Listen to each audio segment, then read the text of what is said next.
अरे साथियों, स्वागत है आपका अपने चैनल यूथ या स्टडी सेंटर में। आज हम समाज से संबंधित बहुत ही महत्वपूर्ण प्रश्नोत्तर लेके आए हैं। और बता दूं आपको कि हिंदी की श्रृंखला जो चल रही है उसमें मैं पहले ही संधि की वीडियो पहले ही चैनल पे अपलोड हो चुकी है और 100 प्लस उसके एमसीक्यू भी अपलोड हो चुके हैं। जिन्होंने चैनल पे नहीं देखा वो चैनल पे विजिट करके देख सकते हैं। तो प्यारे साथियों, आपको मैं आज दिखा दूं कि संधि में हम क्या क्या पढ़ेंगे। तो पहले जानेंगे संधि क्या होती है, संधि की परिभाषा देखेंगे, संधि के कौन कौन से प्रकार और ढेर सारे एग्जाम्पल के साथ। इतने सारे एग्जाम्पल आप करने के बाद कभी भी आज के बाद संधि से क्वेश्चन गलत नहीं करेंगे। देखिए, सब फास्ट मोड में मैं दिखा देता हूँ क्या क्या है इसमें। संधि के प्रकार हैं, उसके बाद में देखिए कितने ढेर सारे एग्जाम। आप बेई भाव देखिए 30 40 एग्जाम्पल है। कर्मधारय समास क्या होते हैं, और उसके बाद देखिए कोई भी इसमें कन्फ्यूजन छोड़ा नहीं गया है। इस वीडियो में कन्फ्यूजन पूरी तरह से मैंने जीरो करने की कोशिश किया है। यदि आप पूरा वीडियो देखते हैं तो आज के बाद समाज से संबंधित आपका कन्फ्यूजन दूर हो जाएगा। और जितने भी पूरी वीडियो में ट्रिक के साथ आपको याद करा दूंगा, कोई भी कन्फ्यूजन नहीं रहेगा। देखिए द्विगु कर्मधारय और द्विगु समास में दोनों में अंतर क्या है, सबकी चर्चा मैं इस वीडियो में करूंगा। देखते रहे बहुव्रीहि समास, सबके बारे में इस वीडियो बहुत बेहतरीन डिजाइन किया गया है इस वीडियो। तो इस वीडियो में लास्ट तक जरूर बने रहिए, तभी आपको फायदा मिलेगा, अन्यथा आप पछताएंगे ये पेपर में नहीं कर पाए। और आपको बता दूं संधि और समास इन सबसे क्वेश्चन तो जरूर किसी भी कोई भी परीक्षा हो आता ही आता है। देखिए सब कुछ इसमें एक एक पार्ट, कोई भी क्वेश्चन छोड़ा नहीं गया है। और एग्जाम्पल ढेर सारे एकदम भर भर के एग्जाम्पल लाए हैं कि आप इतने एग्जाम्पल देखने के बाद आज के बाद आपसे कोई भी गलती नहीं होगी। देखिए संधि विभिन्न समासों में अंतर है, कर्मधारय और द्विगु समास में क्या अंतर है, सब कुछ इसमें द्विगु और बहुव्रीहि में क्या अंतर, सभी अंतरों को इसमें डिस्कस किया गया, बहुत बेहतरीन तरीके से डिस्कस किया गया है। तो चलते हैं आज की श्रृंखला को प्रारंभ करते हैं।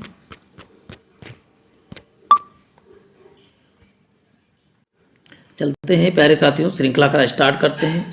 आप देखिए समास के बारे में जानने से पहले समास का यूज जानते हैं। ये समास क्या करता है, शब्द की रचना करता है। लेकिन शब्द रचना की कितनी विधियां, 3 विधियां हैं। एक उपसर्ग के द्वारा भी समास बनाया जा सकता है, एक प्रत्यय के द्वारा बनाया जा सकता है, और एक समास के द्वारा भी शब्द बनाया जा सकता है। तो चलते हैं, आइए जानते हैं समास की परिभाषा क्या, समास होता क्या है। पहला क्वेश्चन तो यही पूछा है। तो विभिन्न अर्थ रखने वाले दो शब्दों या पदों के मेल को क्या कहा जाता है, समास कहा जाता है। समास में 2 चीजें आपको बहुत मिलेगी, पूर्व पद और उत्तर पद। अभी मैं सबको जानूंगा पूर्व पद क्या होता है, उत्तर पद क्या होता है। इन दोनों को मिलके क्या बनता है, समस्त पद बनता है। इन सबको एक एक करके हम जानेंगे। चलते हैं, यहाँ पर देखिए क्या लिखा हुआ है। समास प्रक्रिया में जिन 2 शब्दों का मेल होता है उनका अर्थ क्या होता है, भिन्न होता है। परस्पर क्या होता है, अर्थ उनका भिन्न होता है। और इन दोनों के मेल से क्या होता है, एक नया शब्द बन जाता है। यानी कि जो दोनों मिलते हैं उनका अपना अपना अलग अर्थ होता है, लेकिन जब ये बनते हैं तो उनका अपना अलग अर्थ होता है। समास मतलब होता है अल्पीकरण या संक्षेप। समास का अर्थ पूछा जाए तो अर्थ क्या बताओगे, संक्षेप। समास का अर्थ क्या होता है, तो संक्षेप, या कहते हैं इसको अल्पीकरण कहा जाता है। तो आप एक एक चीज याद करके रखना, बहुत ध्यानपूर्वक इस वीडियो को देखना है। देखिए इसमें क्या है, जैसा ऊपर बताया कि समास रचना 2 शब्दों या 2 पदों के बीच है। इसका पहला पद पूर्व पद, पहला पद पा से पहला और पा से पूर्व पद। देखिए पूर्व पद किसे कहते हैं, जैसे यहाँ पर एग्जाम्पल दिया हुआ है, देश या पहले नंबर पे आ रहा है तो पा से पहले और पा से पूर्व पद। पहला पद क्या कहलाता है, पूर्व पद कहलाता है। लेकिन उसके बाद का पद क्या कहलाता है, तो आप बताएंगे उत्तर पद कहलाता है। बाद का पद उत्तर पद। पूर्व पद तथा उत्तर पद के संयोग से क्या नया शब्द बनता है, उसे क्या बोलते हैं, समस्त पद। यानी कि ये पूर्व सब पद है, ये उत्तर पद है, और जो इससे बन के तैयार हुआ उसे क्या बोलते हैं, समस्त पद बोलते हैं। देखिए ढेर सारे एग्जाम्पल के साथ मैं आपको बता दे रहा हूँ। पूर्व पद मतलब पहले, जैसे देशभक्त को हम छोड़े तो देश और भक्त में टूटेगा। देश क्या है, जो पहले लिखा उसे बोलते हैं पूर्व पद, और जो बाद में आया उसे बोलते हैं उत्तर पद। पूर्व पद और उत्तर पद के मेल से जो नया शब्द बनता है उसे क्या बोलते हैं, तो आप बताएंगे समस्त पद बोलते हैं। देखिए नीला गगन तो क्या बनता है, नील गगन। राष्ट्र और नायक क्या होता है, राष्ट्र नायक। नर नारी तो क्या हो जाएगा, नर और नारी। अभी मैं संधि विग्रह करना भी सिखाऊंगा, हर चीज इस बात में हर वीडियो में बात होगी। नर नारी। प्रति प्लस अच क्या होगा, प्रत्यक्ष। पंच प्लस आनंद। देखिए ढेर सारे एग्जाम्पल आप इसमें देखते हैं। काली मिर्च, दही में बड़ा, दही बड़ा। अष्टाध्यायी, अष्टाध्यायी। सब अब समास की विशेषताएं देख लेते हैं क्या होती है। आप देखिए समास समास की विशेषताएं कौन से। समास दो पदों का योग या दो शब्दों का योग है। दो पदों या दो शब्दों का योग है। जब दो पद मिलकर एक पद का रूप धारण करते हैं तो क्या कहलाते हैं, समास। जबकि संधि क्या है, संधि जो दो वर्णों का मेल है। संधि क्या है, दो वर्णों का मेल है। क्या होता है, दो पदों के बीच जब विभक्ति लोप हो जाती है उसी को क्या कहा जाता है, समास कहा जाता है। दो पदों में किसी भी पद प्रधान और कभी दूसरा पद क्या होता है, पद प्रधान होता है। कभी पहला पद प्रधान होता है। अभी प्रधान और गौण दो देखेंगे। प्रधान पद क्या होता है, गौण पद क्या होता है, इन सब के बारे में चर्चा होगी। आप वीडियो में बने रहें, एक एक चीज इसमें बताया जाएगा आपको। कभी दोनों पद प्रधान होते हैं, इन सब की भी चर्चा, किसमें किस समास में दोनों पद प्रधान होते हैं, किसमें कोई भी पद प्रधान नहीं होता है।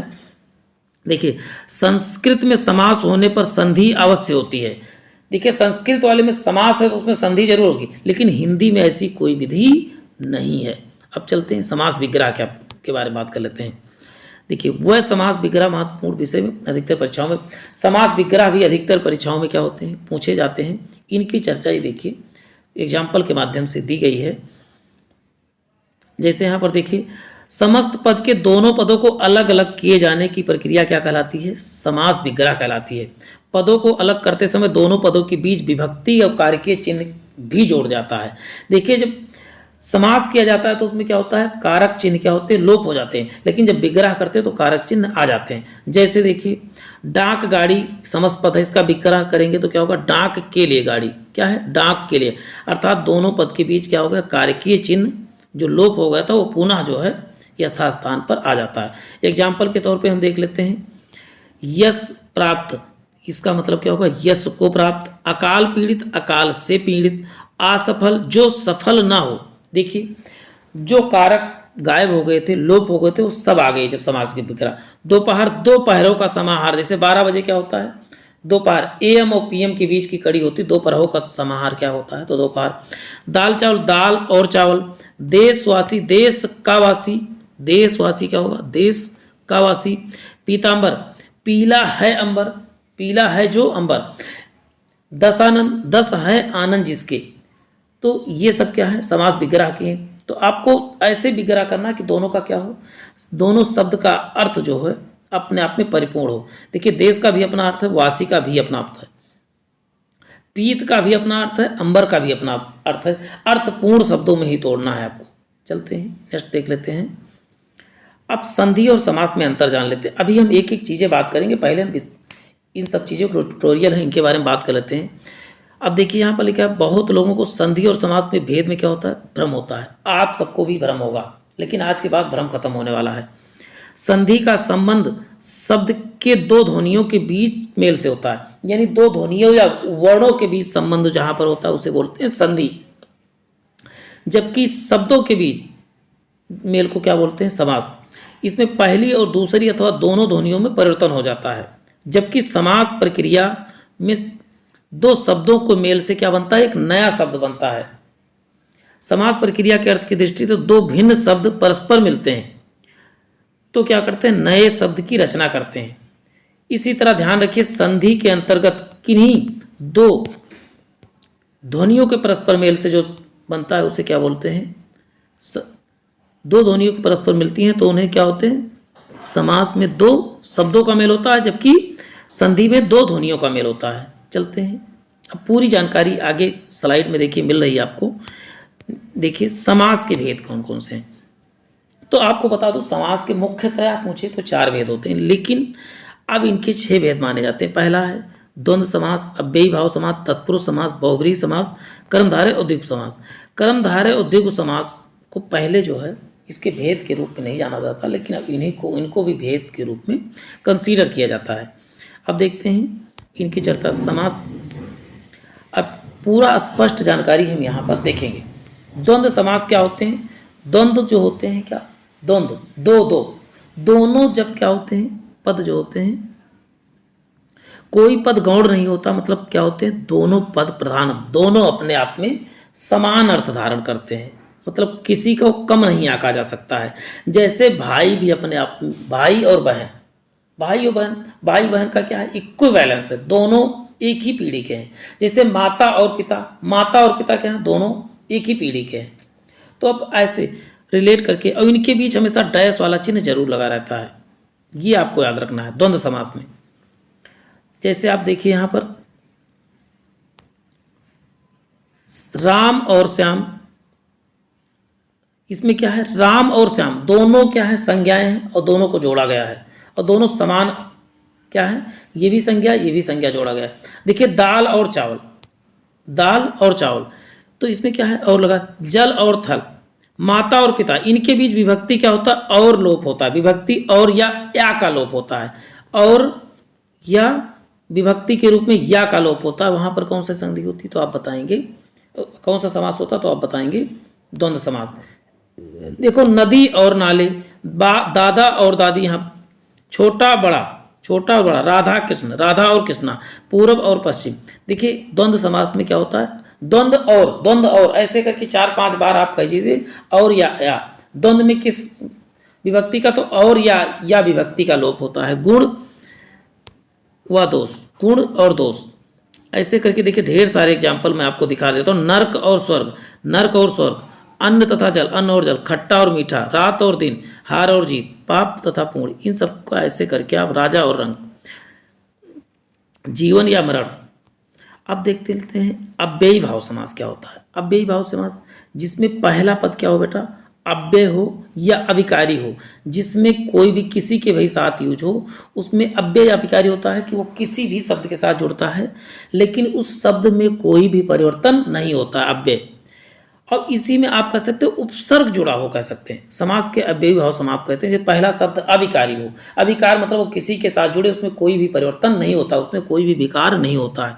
जैसे यथा संभव, यथा और समय के योग से बना है, और इसमें यथा क्या है, पूर्व पद है, पूर्व पद क्या है, अव्यय है। कैसे, यथा संभव, यथावत, यथा से कई शब्द बनाए जा सकते हैं, क्योंकि यथा क्या है, एक उपसर्ग है। देखिए ढेर सारे एग्जाम्पल आपके सामने दिख रहे हैं। देखिए आजीवन, यहाँ पर आ क्या लगा, अव्यय लगा है, आजीवन, आग, आ से बहुत सारे ढेर सारे बनाए जा सकते हैं, लेकिन क्या है, आ जो है इसमें कोई विकार नहीं होगा, इसमें कोई परिवर्तन नहीं होगा चाहे जिसके साथ। यथा उचित हो यानी जितना उचित हो, यथा संभव, जैसे अभी बात हुई थी यथा संभव क्या है, समय के अनुसार। यथा उचित यानी जहाँ पर क्या लगा हो, उपसर्ग लगा हो, उनसे ढेर सारे शब्द बनते हो, वहाँ पर क्या हो जाएगा, अव्ययी भाव समास हो जाएगा। देखिए यथाशक्ति यानी शक्ति के अनुसार, भरपूर यानी भर तो पूरा भरा है, जो मैंने भर कहने भरपूर खा लिया मैंने, मतलब पेट भर के खा लिया, पूरा भरा हुआ। तो यहाँ पर आपको याद रखना क्या, जहाँ पर उपसर्ग लगाओ। देखिए आमरण, देखिए अभी मैंने कहा था मरने तक या मरण तक, आ से शब्द बन गया, बेमिसाल, बेहिसाब, बेतुका, बे से कितना भी शब्द बना जा सकते, तो बेमौके, अनुरूप, रूप के अनुसार। देखिए अनुचर, अनु से अनुचर बन रहा है, अनुमान बन रहा है, यानी ढेर सारे शब्द बनाए जा सकते हैं इनसे। बे खट के देखिए बे से कितना बना रहा है, प्रतिदिन यानी दिन, हर दिन, हर घड़ी मतलब घड़ी। आपको एक चीज और बता दें, जहां पर चीजें रिपीट हो जाएं सेम शब्द, वहां पर भी कौन सी समास होती है, तो वहां पर आपको बता दें, वहां पर तब भी आप बताएं अव्ययी भाव समास। जैसे मैं एग्जांपल आपको दे रहा हूं, जैसे दिनों दिन। अब यहां पर आप देख रहे हैं जहां समान चीजें जुड़ रही हैं, इसका मतलब होता है दिनों दिन क्या हो, कैसे बना है, तो समान चीज़ों से बना। जहाँ समान चीज़ें बना हो और उसके बीच डैश लगा हो, तब भी वहाँ पर क्या हो जाएगा, तो आप बताएंगे अव्ययी भाव समास। जैसे दिनों दिन, रातों रात को जोड़ेंगे तो क्या बन जाएगा, इसको अलग करेंगे रातों रात को, तो क्या हो जाएगा, रात हो जाएगा। देखिए यहाँ पर प्रतिदिन, दिन, रातों रात, दिनों, इन सब में क्या हो जाएगा, तभी बताएंगे आप इनसे। यदि समान वर्ड की रिपीटेशन हो तो वहां पर क्या हो जाएगा, आप बताएंगे वहां अव्ययी भाव समास हो जाएगा। प्रत्येक क्या होगा, एक। अब देखिए यहाँ तोड़ने के बाद एक करके, तो एक करके क्या हुआ, प्रत्येक हुआ। तो जहां पर समान चीजों का रिपीटेशन हो और बीच में डैश लगा हो, वहां पर क्या हो जाएगी, आप वहां पर बताएंगे अव्ययी भाव। अदब के साथ, प्रत्यक्ष, आंखों के सामने, इन सबको बहुत ध्यानपूर्वक आपको देखना। अब देखिए कर्मधारय समास, बहुत ध्यानपूर्वक आप देखिए इनमें ध्यान रखिए कि कर्मधारय समास दोनों पदों के बीच दो तरह संबंध हो सकता है, विशेषण विशेष या उपमेय उपमान का। उपमान भी उपमेय की विशेषता बताने का ही कार्य करता है। उपमान क्या करता है? उपमेय की विशेषता बताने का कार्य करता है। अभी मैं एक एक चीज, उपमान उपमेय क्या होता है, विशेषण विशेष क्या होता है, एक एक चीज बारे में जानकारी देंगे।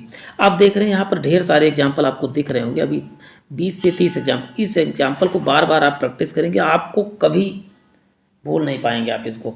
देखिए यहाँ पर नीला पीला कहीं पर भी कुछ बताया जाता तो आप जान लीजिए क्या होता है, वहाँ पर विशेषता ही बताइए। देखिए इस गाय की विशेषता क्या बताया जा रहा है, नीली है। गाय कैसी है? नीली है। तो क्या हो जाएगा, नील गाय इसको जोड़ोगे, लेकिन इसको विग्रह करोगे, नीली है जो गाय, नीली है जो गाय। यहां पर सब में देखिए तोड़ने के बाद है जो शब्द जरूर दिखेगा, है जो। फिर महाआत्मा, देखिए महाआत्मा क्या हो गया, महात्मा, महान है जो आत्मा। इसमें ये कौन ऐसे रखा कि नीली है जो गाय में कौन सा समास है, तो आप बताएंगे, कौन सी समास, तो आप बताएंगे कर्म तत्पुरुष समास, कर्मधारय समास। क्या हो जाएगा? कर्मधारय समास। जैसे भला मानुष क्या हो जाएगा, भला मानस हो जाएगा। लेकिन इसका जो विग्रह करे तो भला है जो मानस। यहां पर आपको याद रखना है जो शब्द बार बार दिखेगा, कभी कभी तोड़ के पूछ लिया जाता है, जब तोड़ने बाद है जो जहां पर दिखेगा तो वहां पर आपको कौन सी, तो आपको वहां बताना है कि कर्मधारय समास होगा। परनगरी, परनारी, सॉरी परनारी लिखा है, पराई है जो नारी। देखिए वहां पर है जो शब्द जरूर दिख रहा है, कई बार परीक्षाओं में इसका विग्रह करके दिया है और इसमें समास पूछ लिया है, तो और आसान हो जाना है कि है जो जहां दिखे वहां पर कौन सा समास होता है, तो आप बताएंगे कर्मधारय समास होता है जो कर्मधारय समास। देखिए अन्य उदाहरण भी इसके देख लेते हैं। समस्त पद क्या है और विग्रह क्या है। काली है जो मिर्च। अब बताए काली क्या बता रहे, काली क्या है आपका विशेषण पद है, जबकि मिर्च क्या है, विशेष पद या संज्ञा पद है। तो मिर्च की विशेषता कौन बता रहा है, काली। पुरुष है और का लगा हुआ है, का मतलब होता है कायर पुरुष, और पुरुष क्या है, संज्ञा है या विशेष है। विशेष की विशेषता कौन बता रहा है, का से कायर होता है यानी पुरुष। सत्य धर्म, सत्य मतलब सच्चा है धर्म। यहाँ पर आपको है जो शब्द जहाँ पर दिख रहा जाए तोड़ने के बाद आप तोड़ के देख लीजिए। अंधविश्वास, अंधा है जो विश्वास। महाराज, महान है जो राजा, महाराज। है जो जहाँ पर शब्द आप तोड़ के लगा लीजिए, जिसमें बैठ रहा हो वहाँ पर क्या हो जाएगी, तो आप बताएंगे कर्मधारय। यानी जहाँ पर आपको ध्यान रखना है क्या, जहाँ पर विशेष तथा विशेषण का भी उपमान उपमेय के बारे में बात मैं नेक्स्ट स्लाइड में करूँगा। महाराज, महान है जो राजा। महर्षि, महान है जो ऋषि। अंधकूप, अंधा है जो कूप। ऐसे करके एक ढेर सारे एग्जाम्पल के थ्रू अब उपमान तथा उपमेय के बारे में बात करते हैं। उपमेय तथा उपमान संबंध वाले कर्मधारय समास के बारे में बात कर लेते हैं। अब देखिए इसमें पूर्व पद स्थान पर कभी उपमेय आता है तो कभी उपमान। कोई हार्ड एंड फास्ट रूल नहीं है कि पहले उपमेय ही आएगा या पहले उपमान ही आएगा। देखिए यहाँ पर उपमेय प्लस उपमान से जुड़ा हुआ है। और भुज और दंड यानी भुज दंड, दंड के समान भुज, दंड के समान भुज यानी कि तुलना किससे। और आपको एक चीज याद रखना है, इसमें तुलना भी किया गया होता है। देखिए उपमेय उपमान की क्या है, तुलना की गई है। कर कमल यानी कर कमल के समान, कर कमल उपमान। अब देखिए यहाँ पर क्या है, उपमेय क्या होता है जो विशेषता बताता है, और उपमान क्या होता है जिसकी विशेषता बताई जाती है। दंड के समान जो है भुज, किसके समान है, दंड के समान भुज है। देखिए कर और कमल, कमल के समान क्या है, कर है। कमल के समान क्या है, कर है। तो कमल क्या है आपका उपमेय, जबकि उपमान क्या है, कर है। देखिए उपमान उपमेय, देखिए पलट भी गया। देखिए मृग नयन, मृग के समान क्या है, नयन है। आपको क्या याद रखना है, जहां पर क्या करें, तुलना कर दिया जाए। कनक लता, कनक के समान लता, समान वाले शब्द लगे रहे, या अभी आप मैंने बताता है जो वाले शब्द लगे रहे, वहां पर क्या हो जाएगा आप बताएंगे, तो वहां बताएंगे कर्मधारय समास हो जाएगा। कनक लता, कनक के समान लता। तो ये उपमेय तथा उपमान वाले कॉन्सेप्ट को आपको याद रखना है। देखिए यहां पर लिखा हो उपमेय उपमान, उसके नेत्र मृग के समान है, यानी नेत्रों की उपमा किससे की गई है, मृग से की गई है। यहां नेत्र जो है क्या है, उपमेय, नेत्र क्या है, उपमेय है, तथा उपमान क्या है, देखिए इसमें उपमान क्या है, तो उपमान जिस वस्तु की व्यक्ति की तुलना की गई, जिस वस्तु की व्यक्ति की उपमा दी जाती है, जिस व्यक्ति या व्यक्ति की उपमा दी जाती है वो क्या होता है, उपमान होता है। जैसे एग्जाम्पल के तौर पे यहाँ देख लेते हैं क्या है, जिस व्यक्ति की उपमा दी गई है, देखिए घनश्याम, घन प्लस श्याम जोड़ा गया, घन के समान श्याम, घन के समान क्या है, श्याम। तो इसमें उपमान क्या है, उपमेय क्या है, तो देखिए उपमान क्या है, इसमें घन है, जबकि उपमेय क्या है, श्याम है। घन के समान क्या है, श्याम। तो इन सब चीज़ों से आपको कन्फर्म हो गया होगा। देखिए यहाँ पर लिखा है उसे उपमेय तथा जिस वस्तु की व्यक्ति से दी जाती है उसे क्या कहता है, उपमान कहा जाता है।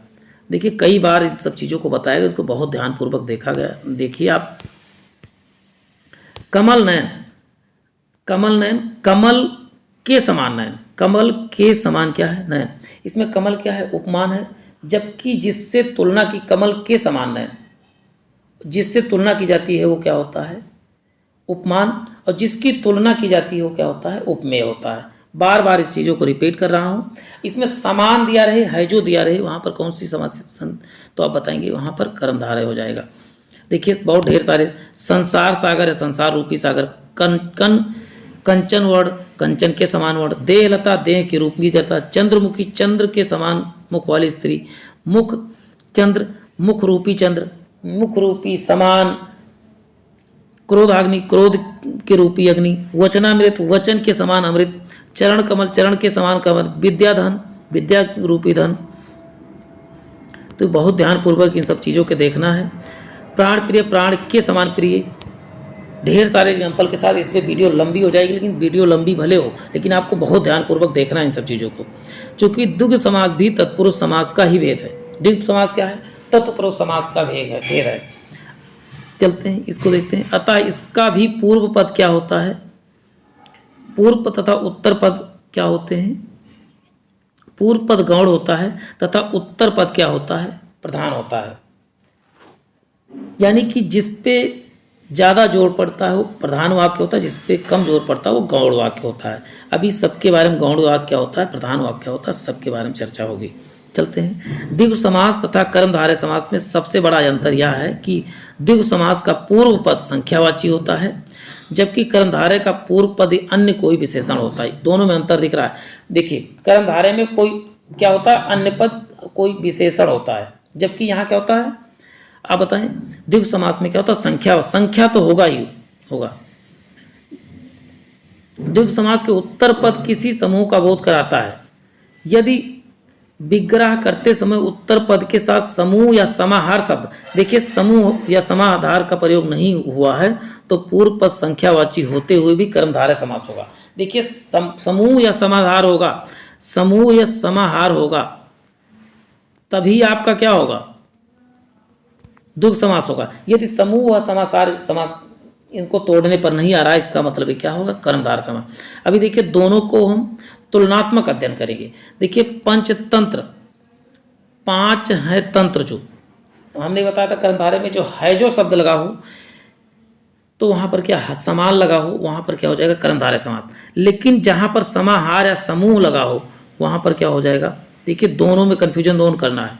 ये देखिए पंचतंत्र में दोनों हो सकते हैं, क्या हो सकता है, आप बताएंगे। पंचतंत्र में जो है कर्मधारय भी है और द्विगु समास भी है। अब ये कैसे आप लगा पाएंगे, तो आपको बता दूं कि जब ये खोल के दिया गया पांच है तंत्र जो, तो आप बताएंगे पंचतंत्र, लेकिन पांच तंत्रों का समाहार जब लिखेगा तो आपको बताना है द्विगु समास।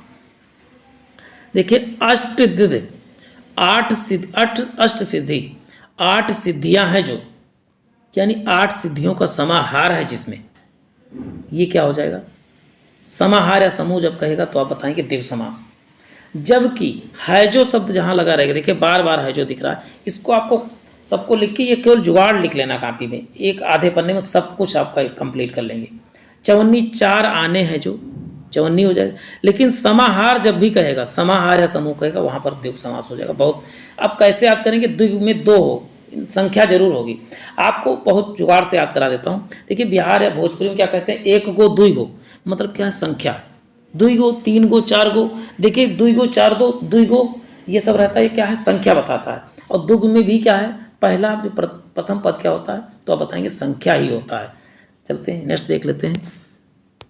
देखिए अन्य उदाहरण क्या है, पहले समस्त पद और उसके बाद समास भी गिरा। दो राह, दो राहों का समाहार, दो राहें जहां आके मिलती है उसे दो राह बोलते हैं। सतसई मतलब 700 दोहों का समाहार, यानी 700 जो हो मोड़ते हैं मिलते हैं तो सतसई बनता है। तिरंगा तीन रंगों का समाहार। अब जैसे कहेगा कि तीन रंग हैं जिसके, मतलब तिरंगा, तो हो जाएगा आपका बहुब्रीहि समास। देखिए जब तक इनको तोड़ा नहीं जाएगा और तोड़ के दिया रहेगा तभी आप बता सकते हैं इसमें कौन सी समास है। देखिए दशानन, 10 आनन का समाहार दशानन, लेकिन 10 आनन या 10 सिर हैं जिसकी, तो वहां बहुब्रीहि समास। अभी बहुब्रीहि समास की बात करूंगा। पंचवटी 5 वट या वृक्षों का समूह, समूह समूह जहां पर दिख जाए या समाहार जहां पर दिख जाए वहां पर द्विगु समास होगा। देखिए ढेर सारे एग्जाम्पल है। 5 आबों का समाहार यानी या 5 नदियों का समाहार क्या कहलाता है, पंजाब कहलाता है। 7 दिनों का समूह, अठन्नी 8 आनों का समूह, 9 ग्रह 9 ग्रहों का समूह, 9 रत्न 9 रत्नों का समाहार। अभी सबका मैं तुलनात्मक अध्ययन करूंगा कि द्विगु और कर्णधारय में क्या समानता है, क्या अंतर है, इन सबकी चर्चा हम करेंगे। पहले शुरुआत में मैंने वीडियो दिखा दिया। 7 अब्दों का या वर्षों का समाहार, 9 रत्नों का समाहार, 5 मुखों का समाहार, त्रिफला 3 फलों का समाहार, त्रिफला। अब चलते हैं बहुब्रीहि समास। बहुब्रीहि समास बता दूं आपको, बहुब्रीहि समास को आपको इतना, दोनों पद क्या होते हैं, अप्रधान या गौण होते हैं। मतलब दोनों पद गौण होते हैं, इसका मतलब क्या, कोई अन्य अर्थ निकलता है। बहुब्रीहि, बहुब्रीहि मतलब एकदम बेकार है, बहुब्रीहि मतलब बेकार, बहुत बेकार है, याद करो। बहुत बेकार मतलब दोनों पद अप्रधान जिसमें होते हैं। देखिए इसमें लिखा हुआ है बस। तब बहुब्रीहि समास में ना तो पूर्व पद और ना ही उत्तर पद। इसमें डायरेक्ट क्वेश्चन पूछा किस समास में पूर्व पद तथा अंतर पद दोनों, उत्तर पद दोनों अप्रधान होते हैं या गौण होते हैं, तो आप बताएंगे बहुब्रीहि समास। यानी तीसरा अर्थ निकलता है। जैसे देखिए कोई तीसरा पद प्रधान होता है। उदाहरण के तौर पे त्रिलोचन शब्द की रचना ध्यान दीजिए। तिर तथा लोचन 2 पदों को मिलकर बना हुआ है, अर्थात तीर नेत्र।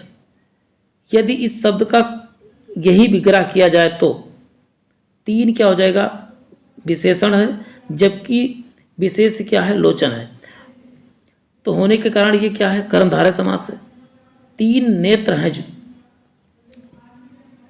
3 नेत्र है जो शब्द लग जाएगा वहां पर कर्मधारय। अब देखिए उदाहरण, यदि ये लिखा होगा विग्रह करें, 3 लोचनों का समाहार किया जाए, तो यहाँ पर द्वंद्व समास भी का उदाहरण है। लेकिन अब यहाँ पर बात हो रही बहुब्रीहि समास कैसे निकालेंगे। 3 नेत्र हैं जिसके, 3 नेत्र किसके थे आप बताएंगे, स्यू। देखिए थोड़ा थोड़ा सा अंतर है।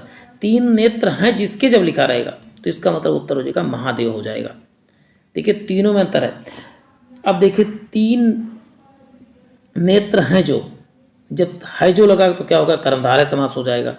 अब यहाँ जबकि 3 लोचनों का या 3 नेत्रों का समाहार, तो क्या हो जाएगा, यहाँ जब समाहार शब्द लग जाएगा तो द्वंद्व समास हो जाएगा। अभी अंतर हम भी देखेंगे, ठीक है। अब इसका ढेर सारे एग्जाम्पल के थ्रू हम जान लेते हैं। अंशुमाली समस्त पद है।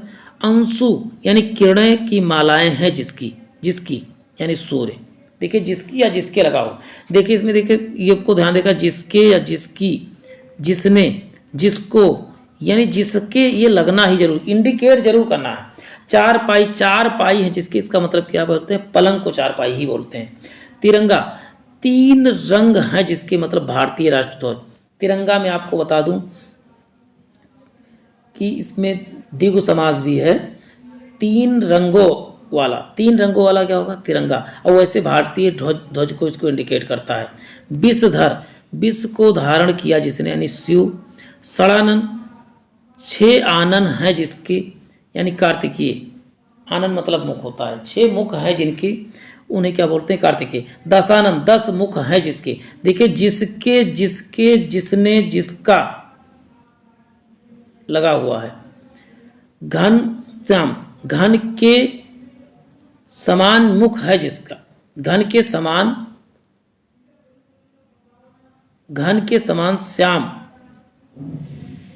है जो, यानी कृष्ण हो जाएगा, यानी घन श्याम हो जाएगा। यहां पर इसमें गलत लिखा हुआ है, घन, घन है श्याम जिनके हैं घन। देखिए यहाँ जो न लगा के यहाँ पर जिसका लगा दिया जाए। घन के समान श्याम वर्ण है जिसका, श्याम और मतलब कि सांवला कलर है जिसका, घन के समान सांवला जो है तो इसका मतलब क्या हो जाएगा लेकिन है जो शब्द लग जाएगा तो कर्मधारय है, इसमें कर्मधारय समास हो जाएगा। ये जब वहाँ पर तोड़ के लिखा रहेगा तभी आप बता सकते हो। चलते हैं। सड़न चक्रधर, चक्र धारण किया है जिसने यानी विष्णु। गजानन, गज के समान आनंद। ज़्यादा से ज़्यादा देवी देवताओं की जब भी बात होगी, जब भी देवी देवता की बात होगी वहाँ पर आपको लगाना क्या है, तो आप बताएंगे वहाँ पर आपको बहुब्री ही लगाना है। दोनों पद यानी कोई दोनों पद इसमें गौण होते हैं, तीसरा पद प्रधान होता है। घनश्याम, घन के समान काले हैं जो यानी जिसके। मेघनाथ, मेघ के समान कार्य करता है नाद जो। विषधर, विष धारण करता है जो यानी कि आप बताएंगे सर्प। चतुरानन, विष को धारण करता है जो यानी ब्रह्मा। है जो यहां पर भी लगाया जा सकता है लेकिन उसका अर्थ क्या निकले, अन्य ही निकले। चतुर्विष, देखिए गिरधर, गिर को धारण करने वाला, गिर को धारण करता है किया जा सकना, गिरी को धारण किया है जिसने यानी गिर को यानी पर्वत को किसने धारण किया तो श्री कृष्ण। सुलोचना, सुंदर लोचन है जिसके यानी विशेष स्त्री, किसी विशेष स्त्री की बात हो रही है, सबकी नहीं होती सुंदर के समान। अब देखिए तत्पुरुष समाज की बात कर लेते हैं। जिस समस्त पद या पूर्व पद क्या होता है गौण, जबकि उत्तर पद क्या होता है प्रधान होता है, वहां तत्पुरुष समास होता है। चूंकि तत्पुरुष समास का पूर्व पद विशेषण होता है अतः गौण होता है। विशेषण क्या होता है गौण, जबकि उत्तर पद क्या होता है विशेष होता है। चलते हैं। तत्पुरुष समास की विग्रह करते समय समस्त पदों को कारकीय चिन्ह जिनका समास करते समय दिया गया था पुनः जोड़ दिए जाते हैं। जैसे रोग मुक्त, तो इसको जब तोड़ेंगे तो क्या होगा रोग से मुक्त। आप बता दूं जब अलग होने का सेंस होता है वहां पर अपादान कारक लगता है। जीवन साथी, जीवन का साथी, यहाँ देखिए का कारक यहाँ जीवन साथी था तो काल का लोप हुआ था, इसमें क्या होगा संबंध कारक हो जाए। उदाहरण बहुत ढेर सारे देखेंगे इसके। अभी इसके कितने भेद होते सबकी बात करूंगा यहाँ पर। युद्ध क्षेत्र देखो समस्त पद है, गौण पद क्या है युद्ध और यहाँ पर कारकीय चिन्ह क्या है का, और उत्तर प्रदेश क्या है तो क्षेत्र, तो युद्ध का क्षेत्र आप इसको तोड़ सकते हैं। गुरु दक्षिणा, गुरु के लिए दक्षिणा, देखिए कारकीय पद जहाँ पर लोप होते हैं, गुरु दक्षिणा जब हमने बनाया तो उसको के लिए इसमें लोप होगा था, तो उत्तर पद क्या दक्षिणा हो जाएगा, गुरु के लिए दक्षिणा हो जाएगा। आप इसको तोड़ लेंगे वहाँ पर जरूर क्या मिलेगा कारक चिन्ह जरूर मिलेगा। यश प्राप्त, यश को प्राप्त, देखिए कुल श्रेष्ठ, कुल में श्रेष्ठ। अभी देखेंगे इसमें कौन कौन सी संधि है।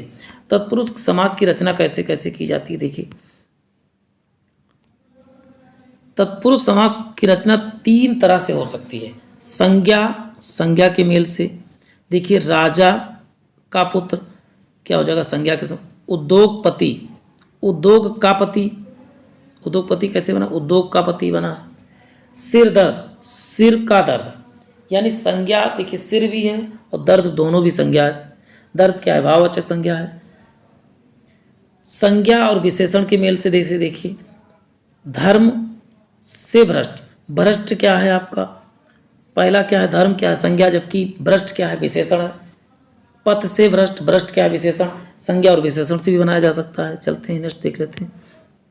रेखा से अंतिम रेखांकित, तो संज्ञा और कृदंत के मेल से, कृदंत के मेल से भी क्या बनाया जा सकता है, तो आप बताएंगे कि समास बनाया जा सकता है। देखिए रेखा से अंकित यानी रेखांकित, स्व द्वारा निर्मित यानी स्वचरित स्वरचित, तुलसी द्वारा कृत, देखिए तुलसी कृत यानी कृदंत के रूप में जिसका प्रयोग किया, तो भी आप बड़े आराम से बताएंगे आप क्या क्या बनाया जा तीन तरह से बनाया जा सकता है। चलते हैं।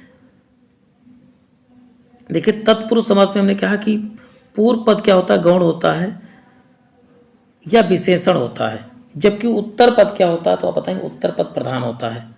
देखिए दान पात्र, दान पात्र, दान और पात्र दोनों जो है संज्ञा का मेल है। समस्त पद का पूर्व पद दान, उत्तर पद का अर्थ होता है दान। तो इसको बड़े आराम से भी मैं एक एक करके देखूंगा। आनंद मग्न, आनंद और मग्न संज्ञा तथा विशेषण। आनंद क्या है संज्ञा, जबकि मग्न क्या है विशेषण है। तो आप ऐसे करके याद कर सकते हैं। चलते हैं देख लेते हैं। तुलसी द्वारा कृत, तुलसी कृत, तुलसी क्या है आपका विशेषण है और के द्वारा कृत। तो ऐसे आप देख सकते हैं। तो एक एक करके हम देखते रहते हैं। संज्ञा कृदंत एक सब आप देखते रहिए। चले देखते हैं नेक्स्ट। तत्पुरुष के कितने भेद होते हैं? तो वैसे सामान्यतः दो भेद होते हैं, एक कारकीय चिन्ह युक्त तत्पुरुष, एक कारकीय चिन्ह रहित तत्पुरुष। तो आप देखिए पहले कारकीय चिन्हों के आधार पर कितने भागों में बांटा गया है तो आप बताएंगे। कारकीय चिन्हों के रूप में इसमें कितने, तो आप बताएंगे 6 भागों में बांटा गया है। कारक कितने होते हैं? टोटल 8, लेकिन कर्ता तथा संबोधन कारक को नहीं जोड़ा गया है। कर्ता तथा संबोधन कारक को इसमें शामिल नहीं किया गया है। देखिए इसमें लिखा भी है कारकीय चिन्ह युक्त तत्पुरुष समास जैसा कि नाम से ही स्पष्ट है, इस वर्ग के तत्पुरुष समास में दोनों पदों के बीच कोई न कोई कारकीय चिन्ह होता ही है, लेकिन कर्ता तथा संबोधन कारक को छोड़ के कर्ता तथा संबोधन कारक इसमें शामिल नहीं किए जाते थे, तथा समस्त पद बनाते इनका लोप कर दिया जाता है और विग्रह करते समय इन्हें पुनः जोड़ दिया जाता है। जैसे यहाँ पर लिखा है कष्ट साध। कष्ट साध क्या है? समास बनाएगा, लेकिन यदि इनको फिर से विग्रह करते हैं तो कष्ट से साध, बाढ़ से पीड़ित, बाढ़ से पीड़ित। अब इनको इनके कुछ एग्जाम्पल हम देख लेते हैं। एग्जाम्पल क्या है देखिए। कर्म तत्व, अब इनके कितने प्रकार है सभी प्रकार को देख लेते फिर एक एक करके एग्जाम्पल देखें। कर्म तत्पुरुष, करण तत्पुरुष, संप्रदान तत्पुरुष। अब देखिए कर्म को इसको याद करना जरूरी है, इसके विभक्ति चिन्ह याद नहीं होगा तो आप कभी क्वेश्चन का आंसर नहीं कर पाएंगे। देखिए कर्ता ने, तो पहले याद है कर्ता ने कर्म को करण से और द्वारा, संप्रदान चिन्ह संप्रदान के को लिए, संप्रदान में क्या रहेगा? के को लिए। अपादान से तो रहेगा लेकिन वहां पर अलग होने का सेंस जरूर होगा। अभी हम सबकी चर्चा करेंगे अलग होने का संबंध। संबंध तत्पुरुष क्या है? का की के रारी रे, संबंध तत्पुरुष का की रे रारी रे। अधिकरण तत्पुरुष में क्या होता है? में और पर होता है। तो अब हम पहला जान लेते हैं, कर्म तत्पुरुष के बारे में बात कर लेते हैं। कर्म में हमने क्या कहा है कि तोड़ोगे उसमें को जरूर आएगा। तो पहला ये समस्त पद है, दूसरा विग्रह। जेब कतरा, जेब को कतरने वाला। देखिए को का विभक्ति निकला यहाँ पर। जब तक आप विग्रह नहीं कर पाएंगे तब तक आप उसका अर्थ नहीं निकाल सकते। यश प्राप्त, यश को प्राप्त। देखिए कर्म में तो कर्ता ने, कर्ता का क्या होता है? कारक चिन्ह तो बताएंगे ने, लेकिन कर्म का क्या होता है? कर्म को। तो अब देखिए कर्ता ने कर्म को। सुख प्राप्त, सुख को प्राप्त। देखिए को विभक्ति जहां पर मिले वहां पर कौन से समास होता है तो आप बताएंगे कि कर्म तत्पुरुष। गगन चुंबी, गगन को चूमने वाला। ग्राम को गया हुआ या ग्राम को गत। विदेश गत यानी विदेश को गया हुआ, विदेश को गया हुआ। स्वर्ग को गया हुआ। को विभक्ति का बीच में लेप हो रहा है। परलोक गमन, परलोक को गमन। देखिए को ही यहाँ पर हर जगह दिख रहा है। अब करण तत्पुरुष में क्या रहेगा? से और द्वारा। जब किसी से करने की प्रेम से आकुल, प्रेम से आकुल। लेकिन इसमें क्या है? आप देख रहे से तो लगा लेकिन अलग होने का भेद नहीं है। कष्ट साध, कष्ट से साध। रेखांकित, रेखा से अंकित। देखिए यहाँ पर बीच में क्या मिल रहा है? से मिल रहा है। चलते हैं अभी देखिए प्रेम आतुर, प्रेम आतुर। अब देखते प्रेम आतुर में देखिए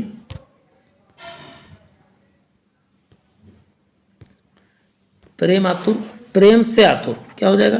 प्रेम से आतुर। अब यहाँ पर दिखा मद मस्त, मद से मस्त, मद से यानी घमंड से मस्त। तुलसी कृत, तुलसी से या के द्वारा कृत। देखिए से या के द्वारा हो। शोक कुल, शोक से आकुल। भय से ग्रस्त, भय से ग्रस्त। मतलब इसमें साथ है भय इसके साथ। गुण से युक्त, हस्तलिपि, हस्त हाथ के द्वारा लिखित या हाथ से लिखित। विरह कुल, विरह से आकुल यानी अलग होने में आकुल। मन से चाहा, यहाँ देखिए से जरूर मिला, हर जगह क्या से मिल रहा है। देखिए के द्वारा। स्वर रचित यानी स्व या स्वयं द्वारा रचित, स्वयं से रचित। संप्रदान कारक के बारे में जानते हैं। संप्रदान का क्या होता है? संप्रदान मतलब जहां दान देने या देने का सेंस आ जाए, कहीं किसी के लिए देने। दान, दान क्या होता है? किसी को देते, खुद तो लेते नहीं तो के लिए। दान क्या होता है? किसी के लिए होता है। तो आप देखते हैं मार्ग के लिए वह, मार्ग वह क्या होता है? मार्ग के लिए वह। रसोई घर, रसोई के लिए घर। देखते हैं माल गोदाम, माल के लिए गोदाम। आराम कुर्सी, आराम के लिए कुर्सी, आराम करने के लिए कुर्सी। इसमें कुर्सी गलत लिखा है, राप लगेगा। दान पेटी, दान के लिए पेटी। पूजा घर, पूजा के लिए घर। देखिए के लिए सब जगह मिल रहा है, ये के लिए आपको बहुत ध्यान से पढ़ना है। दान पात्र, दान के लिए पात्र, दान के लिए पात्र। सत्याग्रह, सत्य के लिए आग्रह। देशभक्ति, देश के लिए भक्ति। डाक लेके गाड़ी। प्रयोगशाला, प्रयोग के लिए शाला। सबको पाठ के लिए, देखिए के लिए जरूर दिख रहा है। जब आप किसी दूसरे के लिए कोई चीज़ कार्य करते, देखिए पाठ के लिए किसके लिए है, तो पाठ के लिए शाला है। अब देखिए इसी के साथ साथ हम अपादान कारक देखेंगे। अपादान में से तो होगा लेकिन हर जगह अलग। कर्म से हीन, मतलब कर्म उसके अंदर अब नहीं रहा, कर्म से अलग हो गया है। कार्य से मतलब कार्य से मुक्त, मतलब उसको हटा दिया, कहते हैं इसको पदमुक्त कर दिया गया है। पदमुक्त में पद से हटा दिया गया, कार्य से हटा दिया गया है। विद्या से हीन, मतलब विद्याहीन, मतलब उसके पास विद्या रही ही नहीं, विद्या से हीन है। नेत्रहीन, नेत्र से हीन, मतलब उसके पास नेत्र ही नहीं है, मतलब अलग हो गया है। धन से हीन, मतलब धन होता तो काहे धनहीन कहलाता, धनवान कहलाता ना। धन से हीन, धन उसके पास नहीं। भूख मरा, भूख से क्या होगा, मर गया, यानी वो क्या है, खाने से अलग हो गया था। यहाँ पर कोई जरूरी नहीं कि एकदम एग्जैक्ट आपको दिख ही रहा हो कि पद। ऋण से मुक्त, ऋण से मुक्त मतलब क्या हो गया, ऋण से मुक्त हो गया जब जिसका उधार था उससे अलग हो गया, उसने पूरा चुका दिया। धर्म से भ्रष्ट, धर्म से भ्रष्ट। सेवा, सेवा से मुक्त। चलते हैं नेक्स्ट देख लेते हैं। रोग मुक्त, रोग से मुक्त। नेक्स्ट देखिए संबंध तत्पुरुष में क्या है, चिन्ह का की। ओके, यहाँ पर संबंध रा री रे का संबंध होता है। अब देखते हैं राजकुमार, राजा का क्या है, कुमार। राजपुत्र, राजा का पुत्र। देखिए का यहाँ लिख बोल रहा, की का, रा री का, जो भी हो। अब जीवन साथी, जीवन का साथी। एक एक करके हम देखते रहेंगे और आप वीडियो को बहुत ध्यानपूर्वक वॉच कीजिए। घोड़दौड़ यानी घोड़ों का दौड़। देखो का और की रारी रहेगा तो आपको क्या लगाना है, तो कौन सा तत्पुरुष लगाना है, तो उसमें संबंध तत्पुरुष लगाना है। राष्ट्रपति भवन, राष्ट्रपति का भवन या के लिए का भवन, राष्ट्रपति का भवन। चलते हैं। सिर दर्द, सिर का दर्द। मृत्युदंड, मृत्यु का दंड। तो संबंध तत्पुरुष में का की रारी लगाना होना चाहिए, मृत्यु का दंड। देखिए प्राणनाथ, प्राणों का नाथ, संबंध बता रहा है। मातृभक्ति, मातृ की भक्ति। प्रशंसा अनुसार, प्रशंसा के अनुसार। गृह स्वामी देखिए, और मैं दिखा रहा हूँ कवि गोष्ठी, कवियों कवियों की गोष्ठी। ग्राम पंचायत, ग्राम की पंचायत। सेना नायक, सेना का नायक। उद्योगपति, उद्योग का पति। का की रारी जहाँ पर देखिए वहाँ पर कौन सा समास होगा, तो आप बताएंगे वहाँ पर संबंध तत्पुरुष। अधिकरण में क्या है, आपको अधिकार दिखाया जाएगा इसमें। अधिकार कैसे दिखाएगा, उसमें माँ पर के द्वारा। देखिए अब यहाँ पर क्या दिखा है, अधिकरण। देखिए जग पर बीती, यानी जग पर बीती। शरणा पर, शरण में आगत, पुरुषों में उत्तम। शरणागत, शरण में आगत, शरण में आया हो, में और पर होना चाहिए। देखिए शरण में आया हुआ। कला निपुण, कला में निपुण, यानी में और पर होना चाहिए। कला में क्या हो, निपुण हो। चलते हैं। व्यवहार कुशल, व्यवहार में कुशल। देखिए में दिख रहा है, में आपको तोड़ना है। व्यवहार में कुशल, व्यवहार से कुशल होगा ही नहीं, व्यवहार के कुशल होगा नहीं। जो बैठ रहा है कौन, व्यवहार में कुशल। देश अटन, देश में अटन, देश में अटन। गृह प्रवेश, गृह में प्रवेश। रेलगाड़ी, रेल पर चलने के लिए गाड़ी। देखे में ऊपर भी आ गया यहाँ पर। रस मग्न, रस जग बीती। शरणागत, व्यवहार कुशल, व्यवहार में कुशल। देशाटन, रेलगाड़ी देखते हैं। रेलगाड़ी, रेल रेस, रस मग्न की बात होती है, रस में मग्न। आप बीती, आप अपने आप पर बीती। पर देखिए यार, अपने आप पर बीती। अब कारकीय चिन्ह रहित देख लेते हैं तत्पुरुष समास कौन कौन से, जिसमें कारक चिन्ह लगा ही नहीं। चलते हैं देख लेते हैं। जिन समासों का पहला पद निषेधवाची या अव्यय होता है तथा विग्रह करने पर हिंदी में पूर्व पद में न्याय अव्यय जोड़ दिया जाता है, ऐसे असभ्य, असभ्य समस्त पद। और विग्रह क्या होता है, ना शब्द होता है। इसमें कोई भी कारक चिन्ह नहीं होता। असभ्य को जो विग्रह करोगे तो अब क्या हो जाएगा, ना सभ्य हो जाएगा। ऐसे से करके हम अभी देखेंगे। दूसरे तत्पुरुष समास हैं जिनके दोनों पद की पद विशेषण विशेष के अलावा उपमेय उपमान का संबंध है। इसमें भी उपमेय उपमान तथा विशेषण विशेष का संबंध होता है। किसमें, तो बताएंगे तत्पुरुष समास में भी ऐसा है। चलते हैं, जैसे कर्णधारय और उद्योग समास, जैसे अब देख लेते हैं कर्णधारय में कौन सा है। कर्णधारय नील गाय, नीली है गाय, नीली है गाय। अब कमल नयन, कमल नयन क्या है, कमल रूपी नयन। अब देखते हैं द्विगु समास क्या है, पंचतंत्र, पांच तंत्रों का जहां समूह की बात होगी वहां पर क्या हो जाएगा, द्विगु संस हो जाएगा। चतुर्भुज, चार भुजाओं का समाहार, जहां पर क्या हो जाए आपको, अब जहां पर समाहार या समूह की बात हो वहां द्विगु समास, जबकि जहां तुलना की बात हो जाए तो कर्मधारय या तो तुलना की बात हो जाए तो वहां पर क्या हो जाएगा, कर्मधारय समास हो जाएगा। अच्छा, यहाँ पर एक आ गया है, आपको बता दूं, कार्य नए तत्पुरुष समास। नए मतलब जहां पर हो, निषेध बता रहा हो, निषेध वाचक समास को क्या बोलते हैं, नए तत्पुरुष समास होते हैं। देखिए संस्कृत में तत्पुरुष समास के भेद ऐसा भी है कि जिनका पूर्व पद कोई निषेधवाची अव्यय शब्द होता है, ऐसे तत्पुरुष समास नए तत्पुरुष समास कहलाते हैं। निषेधवाची जैसे नास्तिक, अनादर, असभ्य, नालायक, ये सब क्या है, तो ये बताएंगे नए तत्पुरुष है।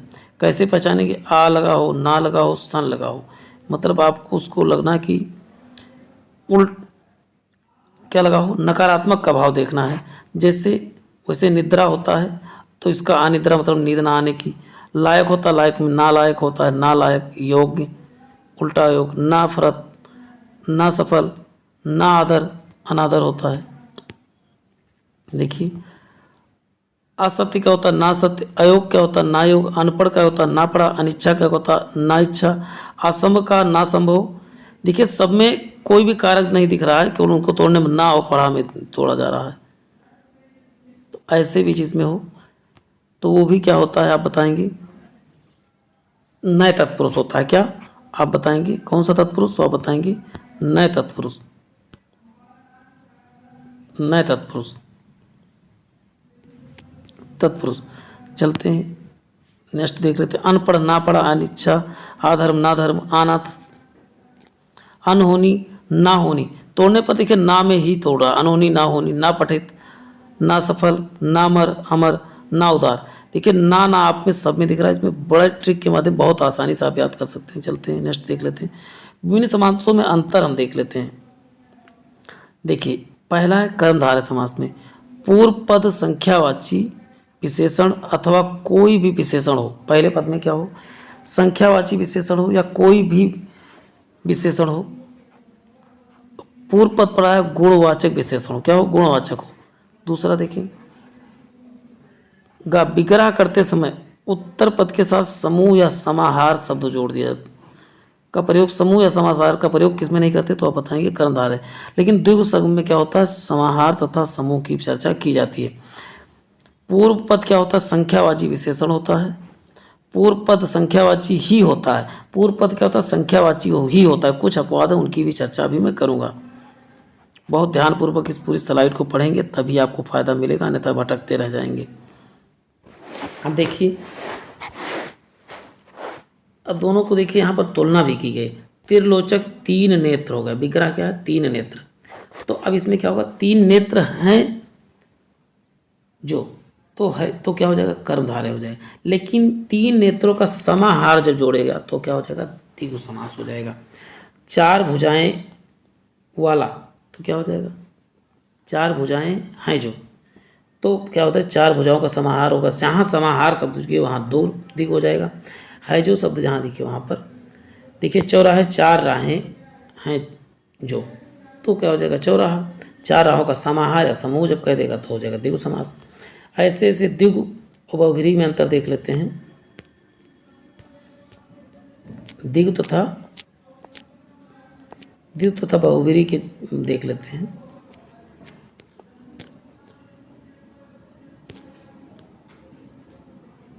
अब द्विगु के साथ साथ हम द्विगु बहुव्रीहि के बारे में जानते हैं। द्विगु नेक्स्ट देखते हैं। द्विगु समास में क्या होता है, समस्त पद का पहला पद गौण होता है तथा उत्तर पद क्या होता है, प्रधान। उत्तर पद प्रधान। द्विगु समास का पहला पद संख्यावाची। देखिए पहला पद द्विगु में एक गो दो गो हमने बताया था, पहला पद संख्यावाची होगा। विग्रह करते समय उत्तर पद के साथ समूह या समाहार जुड़ जाता है। द्विगु समास में समूह या समाहार जुड़ जाता है। बहुब्रीहि समास में समस्त पद के दोनों पद क्या होते हैं, गौड़ होते हैं। तीसरा पद यानी कोई अन्य पद क्या होता है, प्रधान होता है। बहुब्रीहि समास के समस्त पद में दोनों पद मिलकर तीसरे पद का निर्माण करते हैं। विग्रह करते समय समूह या समाहार का प्रयोग नहीं होता। ये सब चीज़ें ध्यान रखना है। चलते हैं, अभी इन सब के बारे में बहुत बेहतरीन तरीके से चर्चा होगी। नेक्स्ट है, पहला है समस्त पद। देखिए तिरंगा है, 3 रंगों का समाहार लग गया तो क्या हो जाएगा, आप बताओगे। समाहार या समूह लग जाए तो द्विगु हो जाएगा। और विग्रह में बहुब्रीहि में क्या है, 3 रंग है जिसके अर्थात भारतीय राष्ट्रध्वज। भारतीय राष्ट्रध्वज को तो उसका मतलब बोल किसी थर्ड को इंडिकेट कर, 10 मुख यानी अर्थात रावण। जब भी राम किसी व्यक्ति को इंडिकेट किया जाएगा, जिसको या व्यक्ति को इंडिकेट किया जाएगा या किसी स्पेशल व्यक्ति को, तो वहाँ पर क्या हो जाएगा, बहुब्रीहि समास हो जाएगा। अब देखिए यहाँ पर लिखा है समास के कितने भेद होते हैं। समास के आप देख ले, अव्ययीभाव, तत्पुरुष, कर्मधारय, द्विगु, द्वंद्व और बहुब्रीहि समास कितने होते हैं, तो 6 होते हैं। महाकवि में कौन सा समास है, तो महाकवि। हम देखिए कवि की विशेषता महा बता रहा है, बहुत बड़े कवि है तो कर्मधारय।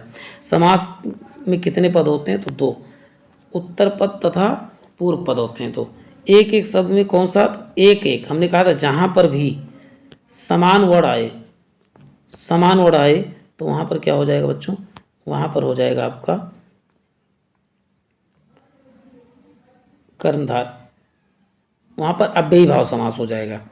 चलते हैं, देखिए अव्ययीभाव आंसर में भी लगा है। महाकाव्य में समस्त पद में कौन सा समास, तो आप बताएंगे कर्मधारय समास है। दोपहर में कौन सा समास है, तो बताएंगे द्विगु समास है। नील कमल में कौन सा समास है, तो आप बताएंगे नील कमल में कौन सा समास है, तो आप बताएंगे कर्मधारय समास। जबकि देशांतर में कौन समास है, आप बताएंगे तत्पुरुष समास। तो प्यारे साथियों, वीडियो आपको अच्छा लगा हो तो वीडियो को लाइक करें, शेयर करें और सब्सक्राइब जरूर करें। इसके बाद 100+ MCQ लेके आ रहा हूं, तो इसके लिए चैनल को सब्सक्राइब जरूर, क्योंकि कोई भी चैप्टर पढ़ने के बाद यदि आप MCQ नहीं करते तो बेकार है फिर पढ़ना। तो चलते हैं प्यारे साथियों, फिर मिलते हैं MCQ के साथ। जय हिंद, जय भारत।